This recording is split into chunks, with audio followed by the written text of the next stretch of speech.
Me uno, por supuesto, a lo que han dicho otros oradores minutos atrás, el recordatorio de Berta, cara en nuestros corazones a todos, pero también yo tengo presentes a otros uruguayos y uruguayas que ya no están con nosotros y que me consta, porque he seguido el tema del Estatuto de Roma aquí en este país durante más de 20 años, que pusieron su granito de arena para que esto llegara a buen puerto. El diputado Félix Laviña, a quien ya mencionó Felipe minutos atrás, a la profesora Berta Feder, de la Cancillería, y al embajador Felipe Paulillo, que dio aquel célebre discurso en el 2013 en el Consejo de Seguridad cuando era representante permanente de Uruguay, sobre aquel tema que se debatía relativo a las inmunidades que pretendían algunos estados obtener en perjuicio de la Corte Penal Internacional.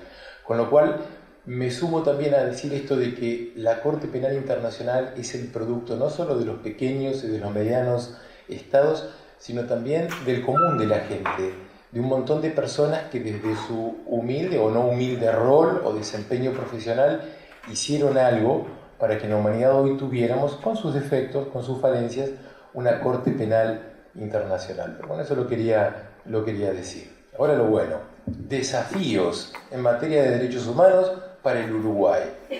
A un consejero legal de Amnistía Internacional, oro en polvo para mí.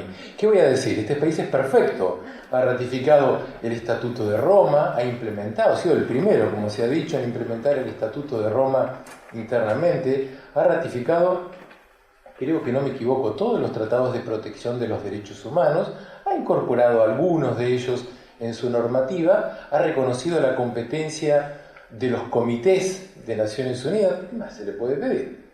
Se le pueden pedir muchas cosas. En Amnistía Internacional tenemos 3 propuestas, 3 desafíos para los uruguayos, uno para cada poder del Estado. El primero: desde hace algunos años, la Comisión de Derecho Internacional, que es un órgano subsidiario de la Asamblea General de Naciones Unidas de expertos legales, se encuentra redactando un proyecto de convención que para nosotros es muy importante. Es el proyecto de convención sobre crímenes de lesa humanidad. La Comisión, el año pasado, aprobó un primer texto de manera provisional y lo envió a los estados para comentarios y observaciones. Este proyecto tiene 15 artículos, un preámbulo y, no menos importante, un comentario sobre todos y cada uno de los artículos. En Amnistía Internacional veríamos con muchísimo agrado que las autoridades del Ejecutivo uruguayo, o sea, a través de la Presidencia o del Ministerio de Relaciones Exteriores, hicieran llegar a la Comisión de Derecho Internacional su opinión, su parecer, antes del plazo que fenece el 1 de diciembre de este año.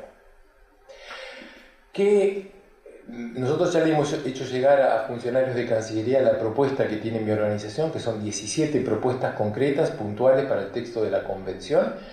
Algunas de ellas no sería más que repetir lo que dice la ley 18026, la prohibición de amnistías e indultos, la imprescriptibilidad de estos crímenes, la prohibición de tribunales militares y otras cuestiones que no están en esta ley y que son, por ejemplo, la definición de víctima, la prohibición de formular reservas a este potencial tratado que seguramente se va a adoptar en el futuro, la imprescriptibilidad de la acción civil resarcitoria, es decir, de la reparación a las víctimas, porque, aunque sorprenda, en algunos países la reparación a las víctimas de crímenes de lesa humanidad prescribe.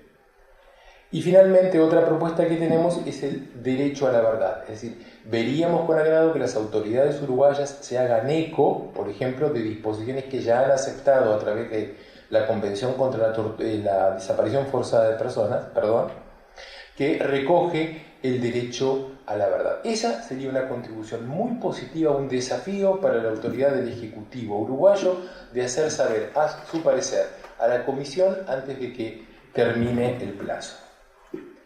Una segunda propuesta, un segundo desafío esta vez para el Parlamento.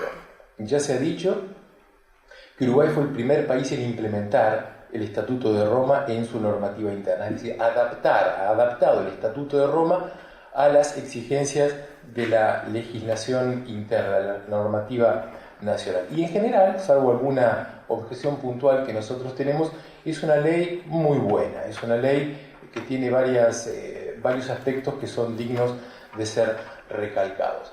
Hay, sin embargo, algunas reformas importantes que el legislador uruguayo podría querer considerar. Por ejemplo, si ustedes leen la definición de desaparición forzada, la 18026, no me refiero a la desaparición forzada como crimen de lesa humanidad, sino lo que aquí en Uruguay llaman actos aislados.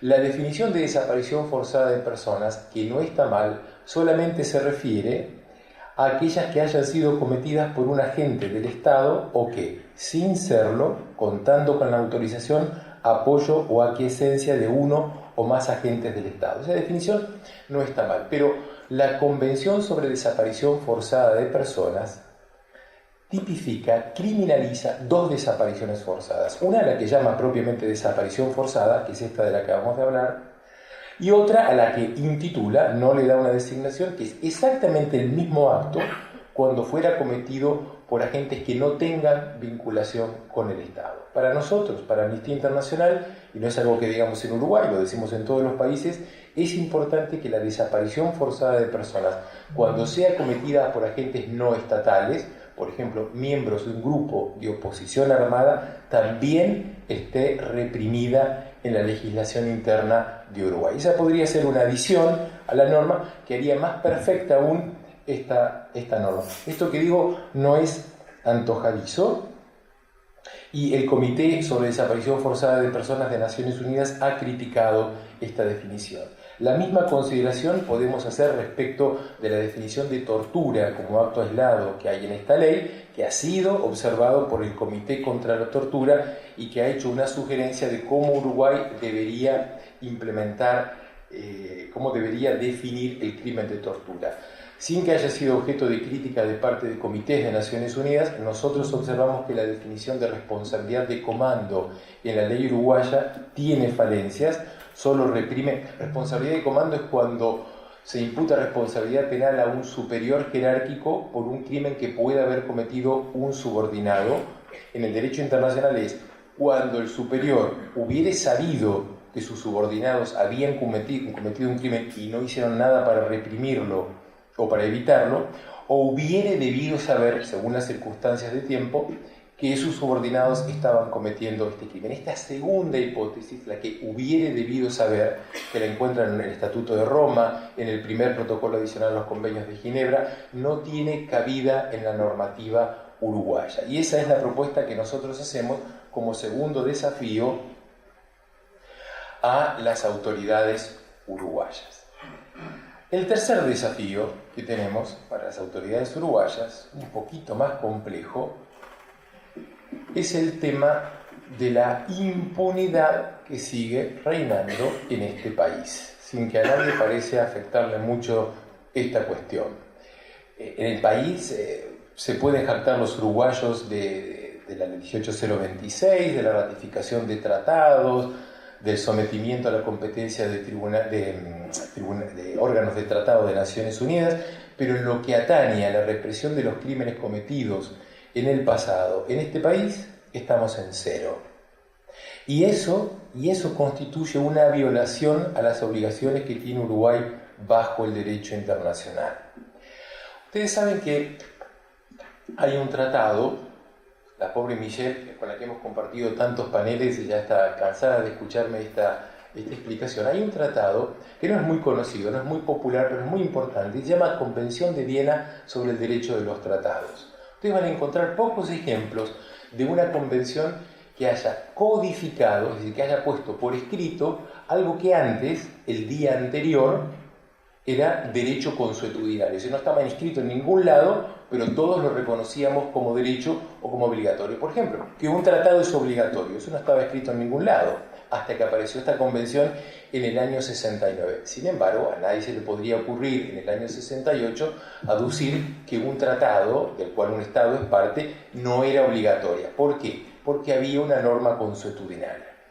Hay dos artículos que me interesa compartir con ustedes, breves, de esta convención. El primero es el artículo 26, el que se llama Pacta Sunt Servanda, algo así como somos siervos de nuestros pactos. Y dice, muy brevemente, todo tratado en vigor obliga a las partes y debe ser cumplido por ellas de buena fe. Sencillísimo, si somos partes de un tratado, debemos cumplirlo. ¿Y cómo debemos cumplirlo? De buena fe, sin hacer trampas, sin poner condiciones, sin hacerlo a regañadientes. Todo tratado en vigor obliga a las partes y debe ser cumplido por ellas de buena fe. Y el siguiente artículo, el 27, de esta Convención de Viena a la que hago referencia, que es un poco el corolario del anterior, dice: una parte no podrá invocar las disposiciones de su derecho interno como justificación del incumplimiento de un tratado. Esta es la norma que consagra en derecho internacional la supremacía, la prevalencia del derecho internacional sobre el derecho local de los estados. Y cuando digo derecho local me refiero a todas y cada una de sus normas, desde una ordenanza municipal hasta la misma Constitución. Y esto es válido para Uruguay, para Argentina, para Corea y para Finlandia, para todos los países que son parte de la Convención de Viena sobre el derecho de los tratados, de un punto de vista convencional, y para los que no lo son, como Estados Unidos, de un punto de vista del derecho consuetudinario. Entonces acuérdense, los tratados son obligatorios, se cumplen de buena fe y nadie puede aducir que en su derecho local o interno hay un impedimento para cumplir una obligación de derecho internacional a la que el Estado se ha sometido libre y voluntariamente. La Corte Suprema de este país, en varios fallos que yo he leído, ha dicho algo así como que en el tiempo en que fueron cometidos ciertos crímenes en este país, no estaban tipificados aún en la normativa interna uruguaya crímenes de derecho internacional. Y por ende, eso es un impedimento insalvable, según la Constitución uruguaya, para hacer comparecer ante la justicia a las personas que puedan haber sido responsables. Y por supuesto estoy hablando de los crímenes de lesa humanidad que se cometieron en Uruguay en el pasado. Yo encontré una oración, es un parágrafo largo, no lo quiero leer todo, pero una oración que realmente a mí me llamó la atención. Y dice así, lo ha repetido varias veces la Suprema Corte: el principio de legalidad es, pues, granítico. Non crimen, nulla pena, sine previa lege penale. Esa es la base del derecho penal garantizador y garantista. No admite aplicación retroactiva de ninguna norma penal, salvo el principio de benignidad y, además, expresamente consagrado como se ha visto en el Código Penal.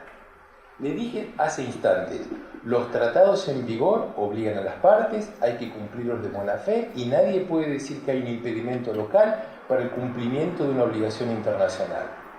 Desde el año 70, antes de que ocurrieran los eventos en este país, el Uruguay es un Estado parte del Pacto Internacional de Derechos Civiles y Políticos, que, como corresponde, por supuesto, ha consagrado el principio de legalidad del que habla la Suprema Corte del Uruguay. El artículo 15, en su primer apartado, dice: nadie será condenado por actos u omisiones que en el momento de cometerse no fueran delictivos según el derecho nacional o internacional. Que no fueran delictivos según el derecho nacional o internacional. Es el principio de legalidad consagrado en una norma de derecho internacional.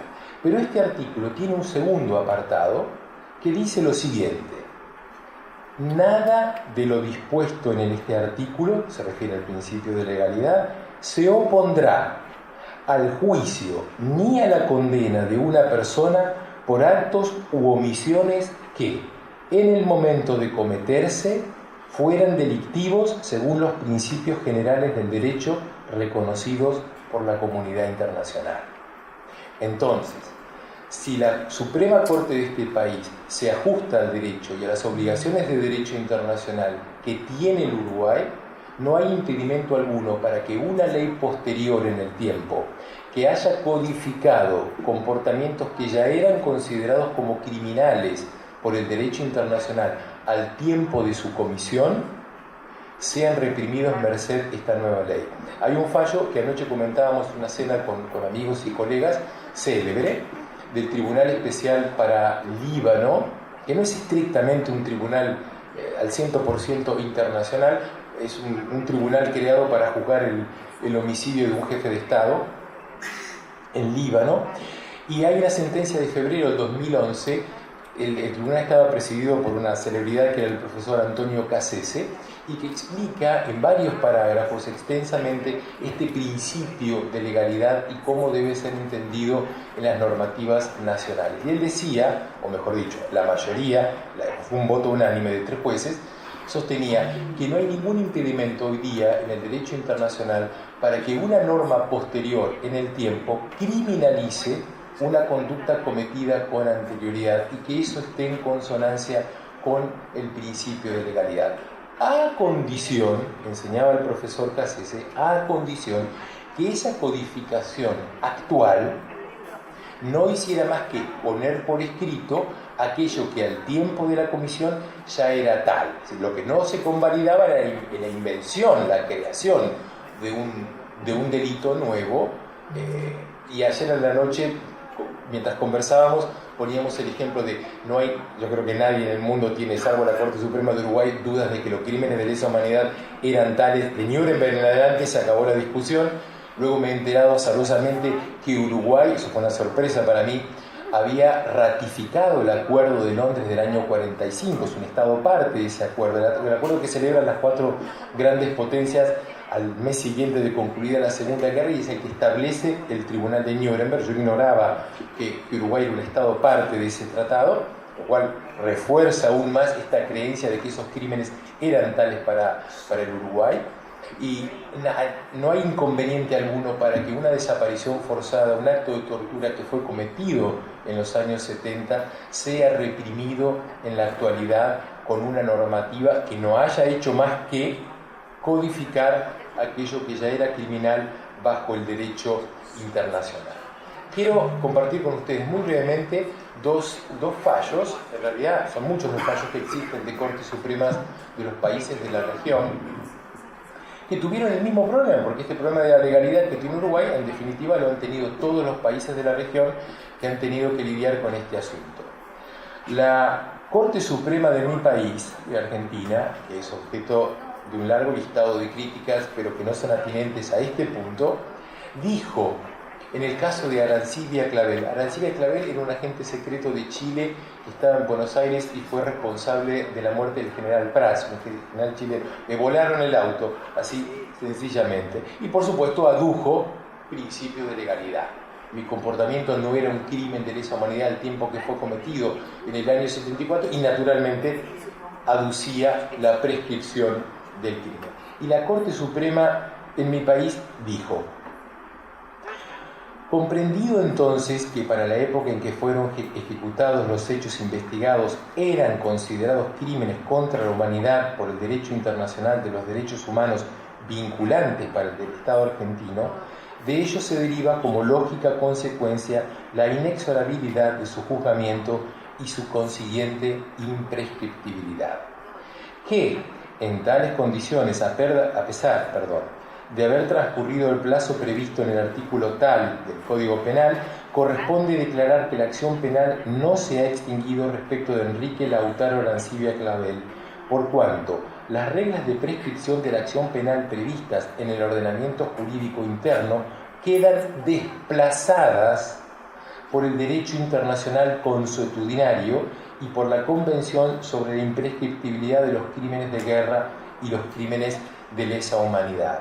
La Corte Suprema de Chile, en el caso Molco, dijo que la Convención sobre imprescriptibilidad de los crímenes de guerra y de lesa humanidad era vinculante para el Estado chileno, que no es parte de ese instrumento por motivos de naturaleza consuetudinaria, porque esa convención no había dicho más que poner por escrito algo que ya existía en la realidad. Bueno, no quiero aburrirlo a ustedes con jurisprudencia de otros tribunales nacionales de la región, pero por ejemplo el Comité contra la Tortura le dijo a Uruguay así: el Comité expresa su disconformidad con el contenido de la sentencia número 20 de la Suprema Corte de Justicia de fecha 22 de febrero de 2013, que declaró inconstitucionales los artículos 2 y 3 de la Ley 18831 de pretensión punitiva del Estado. El comité considera que la negativa de la Suprema Corte de Justicia a admitir la aplicación retroactiva de la imprescriptibilidad de los delitos de lesa humanidad es contraria al derecho internacional de los derechos humanos. El Comité de Derechos Humanos, por su parte, le dijo: considera que el fallo de la Corte es desafortunado y contrario al derecho internacional de los derechos humanos al no reconocer la imprescriptibilidad de los crímenes de lesa humanidad y otras violaciones de derechos humanos. Entonces, vuelvo a recalcar, el Estado uruguayo, los tres poderes del Estado, las autoridades nacionales o locales, que son las que están obligadas por el derecho internacional, deben someterse de buen grado, de buena fe al derecho internacional y no burlarse de él. Deben acatar el derecho internacional, no obstante cualquier disposición de la normativa interna, sea su constitución, sus leyes o cualquier otra norma interna. Y finalizo con lo que dijo la Corte Interamericana de Derechos Humanos en el célebre caso Hellman. Es una orden para el Estado uruguayo y que debe cumplirla de buena fe. Dijo: el Estado debe disponer que ninguna otra norma análoga, se refería a la ley de caducidad de la pretensión punitiva del Estado, como prescripción y retroactividad de la ley penal, cosa juzgada, ne bis in idem o cualquier otro excluyente similar de responsabilidad sea aplicada, y que las autoridades se abstengan de realizar actos que impliquen la obstrucción del proceso investigativo. Bueno, esos son los tres desafíos que desde Amnistía Internacional tenemos para las autoridades uruguayas y que yo quería compartir con ustedes. Muchas gracias.